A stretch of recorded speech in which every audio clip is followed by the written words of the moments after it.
Alright, today I'm going to try to make a video changing out the window glass on my Pacific Energy wood stove. This is an Alderlea T4, and first fire of the year I noticed that this stove has got a crack. It runs approximately from here down to here, and needs to be replaced for safety reasons. There's another little angle of the same crack running down here.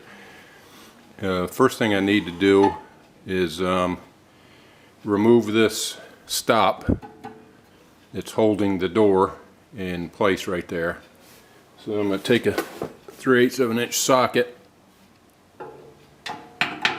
This is not going to be a professionally done video by any stretch because I'm doing all the camera work and real work myself.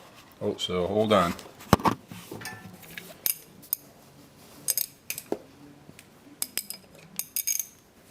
Okay, but anyway, I'm going to go ahead and take this off.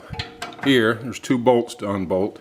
I'm going to go ahead and shut the camera off so I can go ahead and get it off and show you what I'm going to do next.